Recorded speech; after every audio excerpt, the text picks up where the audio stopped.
सुप्रभात छात्रों। आज हिंदी विषय में हम समास के बारे में पढ़ेंगे।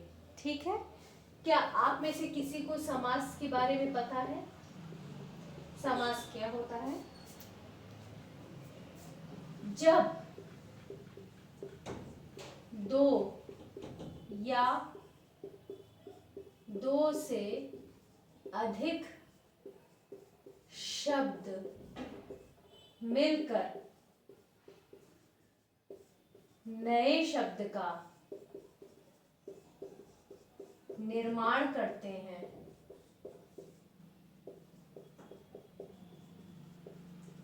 तो उसे हम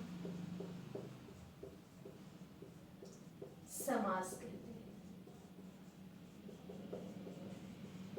ठीक है छात्रों, समास क्या होता है? जब दो या दो से अधिक शब्द मिलकर नए शब्द का निर्माण करते हैं तो उसे हम समास कहते हैं।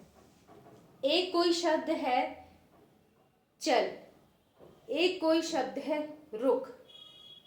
ठीक है, तो अगर हम दो शब्दों का साथ में जोड़कर एक नया शब्द बना लें, चलना और रुकना, यानी रुक रुक कर चलना, तो इस नए शब्द को हम क्या कहेंगे? समास। ठीक है, धीरे धीरे।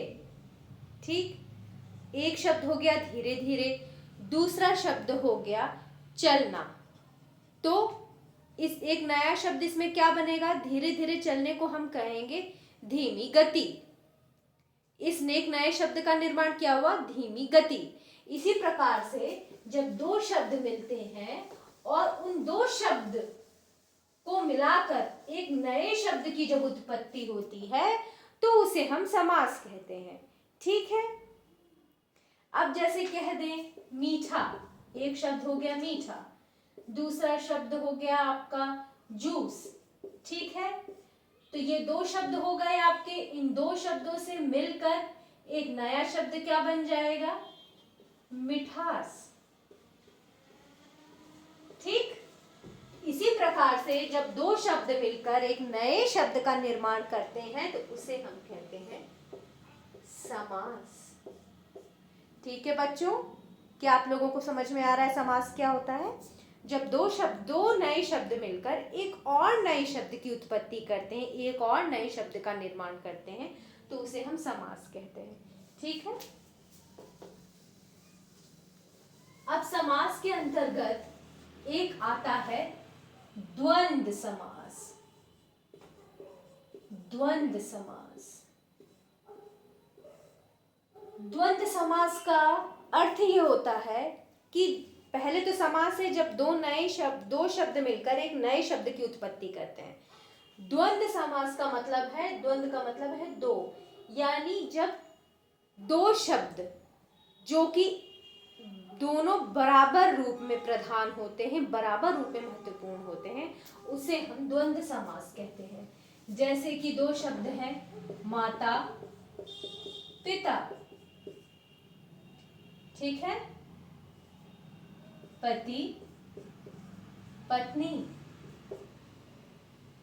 दिन रात। ठीक, तो एक शब्द ये हो गया, एक शब्द ये हो गया, एक शब्द ये हो गया, एक शब्द ये हो गया। इस प्रकार से ये दो शब्द हैं। ठीक है, लेकिन इन दोनों शब्दों का अपना अलग अलग महत्व है। यह दोनों शब्द प्रधान हैं।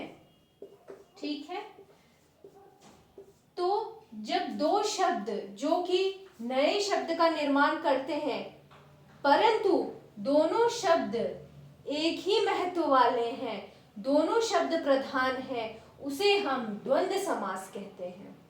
और जहां दो शब्द एक तरह के प्रधानता रखने वाले हों, महत्वता रखने वाले हों, तो उसमें हम और का प्रयोग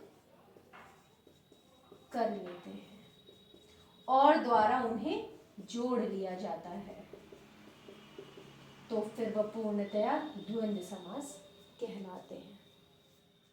समझ में आया आप लोगों को? सामान्य रूप में समास है जब दो शब्द मिलकर एक नए शब्द का निर्माण करते हैं। द्वंद्व समास का अर्थ होता है दो शब्द। ठीक है, लेकिन वह दोनों शब्द समान रूप से प्रधानता और महत्व रखने वाले हैं और उन दोनों शब्दों को हम और द्वारा जोड़ सकते हैं, तो उसे हम कहते हैं द्वंद्व समास। ठीक है बच्चों, आप लोगों के मस्तिष्क में साफ हुआ, अवधारणा साफ हुई समास की। गृह कार्य कृपया नोट करें। पहला, समास को परिभाषित करें।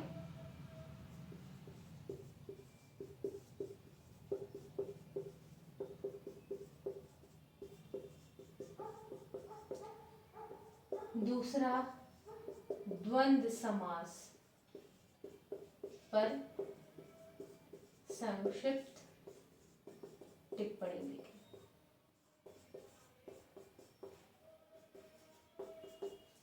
ठीक है बच्चों, यह दोनों प्रश्न आप अपने कॉपी में नोट करिए और कल यह गृह कार्य पूर्ण करके लाइए। और किसी भी तरीके का आपको अगर कोई भी आपके मन में प्रश्न आ रहा है समास या द्वंद्व समास से संबंधित, तो आप अभी पूछ सकते हैं। और अगर बाद में भी आपके मस्तिष्क में आए गृह कार्य करते हुए, तो आप हमसे अगली कक्षा में इससे संबंधित प्रश्नों को पूछ सकते हैं। आपके प्रश्नों का हमेशा स्वागत रहेगा।